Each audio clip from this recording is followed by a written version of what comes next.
All right, in this fight, we've got Kyle Johnson from Roanoke, Virginia. This is before he joined the team, and he's fighting as an independent, and he's taking on Trey Freeman from Martinsville Fight Club, one of the top teams in the VCC. Here they come out, and you see Kyle is touching gloves. Interesting thing about this is these guys actually fought 3 times. This is the first of their trilogy. You see Trey comes out with a kick immediately. Kyle sort of chambers that one and brings it back. Nice kick right there. Pretty much circling around, looking for an opening here. Nice left hand by Trey. You see he's got a southpaw stance. Kind of a boxing look to him with kicks. And Kyle has the more orthodox stance there. Throws a wild looping sort of hook there and misses. Kind of feeling each other out, moving around. Trey looks good moving around. Kyle really looks, if you look at Kyle today, he's just a totally different fighter. Now he trains at round 30, and he definitely has improved his game a lot. Nice body kick there from Trey. Still moving around to his side, bouncing around, pretty light on his feet. Nice little jumping left hand. Kyle decides he's going to go for a takedown here. He gets it pretty good right here up against the fence, and here he sees it moves him off the fence, and then Trey is able to get an underhook.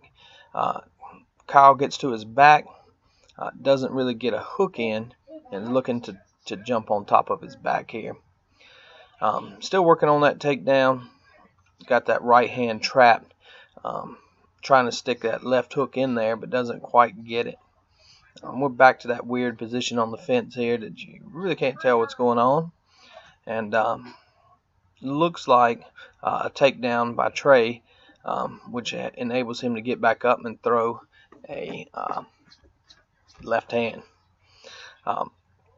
Here they are moving around again. Kind of still standing. Nice left. It seems like Kyle's having a hard time judging the distance, and that was a beautiful left. There's a good combination from Kyle, a good right hand. I guess what you would say, the kryptonite to the southpaw fighter has always been trying to throw that right hand. You see him circling around. Right now, Kyle would be doing himself a good service. He'd pump that jab and then throw a right hand. You see him, he's moving towards him a little bit.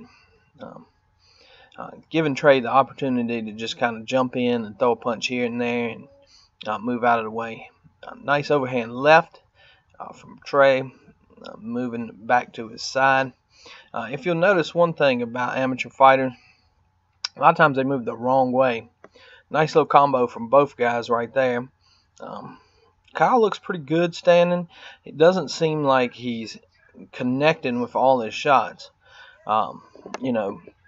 It's a tough thing. Elusive fighter like Trey.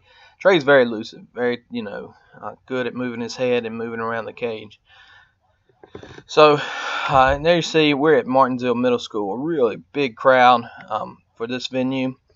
I missed the good old days of Martinsville Middle School. Was definitely one of my personally favorite venues because they, one of the few places that actually let us have a show back then. Didn't give us a lot of hard time or a lot of hassle. Kyle's taking a deep breath there. You see, it looks like a mouse right below his left eye, probably from, a few of those haymakers that wound up connecting. So, getting ready for round 2. Both guys look pretty good in the first round. Doesn't look like too much of a separation between the two. I guess however you look at that round, it'd be tough for the judges to score. That sort of thing. But definitely a good round for both guys. So they touch gloves. Kyle immediately throws a right hand, left hand combo. Trey is moving around. Nice body kick right there. So here you start to see, the kicking come in, really come into play. they're not in striking range as far as the hands go, so what they'll do a lot of times is kick. Southpaw stance seems to throw off a lot of fighters. A guy fighting a guy with a lead right hand, when most of your training partners usually lead an orthodox style with the left hand forward. But there you see another kick. Nice left hand right there from Trey, as he just moves in and hits him over the top with that left hand. You see this fight and you think, well, it's actually these shots that he's getting in on here are actually taking a toll on Kyle. You see him kind of slowing down here, not being able to pull the trigger, so to speak. Nice leg kick there. Seems like Trey is starting to pick him apart a little bit more here as we go on through this. But you have to say one thing about Kyle is, even back then, he was tough. I'll tell you this, the best part of this is you learn from every fight, and I think Kyle learned a lot from this one. Nice right hand from Kyle there. He's moving back to his left. He's actually moving the right way, away from the power. And it's one of those things, like I said, unorthodox, used to fighting a more orthodox fighter. Trey is looking to throw some damaging punches. Right there you see a nice uppercut. Could have followed that up probably with a knee, but a nice uppercut coming on the inside. Kyle's pumping out that 1-2. Looks like he's a little bit tired, a little bit gassed out, not quite with the same speed that he was with. There you go with the left, and Kyle's in trouble here. He and here's the problem: when you get rocked and you wind up in this position, very tough to work out of it. Kyle actually does a good job of getting up. And back to the fight here. Nice knee from Trey there. You see these uppercuts? Probably could be throwing a knee right here as well, but the uppercut seems to be doing a good job, doing the trick. But it seems like a knee might have been, par for the course. So, seems to be in a tough way there.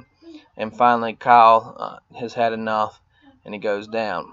A little backstory to this. After this fight, Kyle was not happy with his performance. He came up and he thanked me for letting him fight and all this stuff. And basically, he was like, I'm gonna go somewhere and train. I'm gonna find someone to work with me, and I'm gonna improve. He went to Enrique from round 30, and the rest, they say, is history. He wound up eventually, going on to win the VCC 155-pound title. He's won titles in other organizations, and it's a testament to the perseverance. A lot of guys would say, I'm going to give this up after this fight. I took a little bit of a beating towards the end, and I'm going to give this up. And Kyle said, no, I'm going to improve. I'm going to take this loss and do my best to get better, and eventually led him down the road to being a champion. Sort of, I guess, in contrast, Trey fought a few times again for me, and fought for the title. Never was able to get over that hump, but Kyle definitely did a great job, and eventually became a champion in the VCC and in other organizations as well, leading him to a very, very good amateur mixed martial arts career. So you see him wiping up the blood here. That's the old green cage. Very, very, that cage right there. I used that thing so many times. Those guys were great for bringing it. But your winner is Trey Freeman by knockout, TKO, in the second round. Martinsville Fight Club, one of the best teams ever to fight in the Virginia Cage Fighting Championships.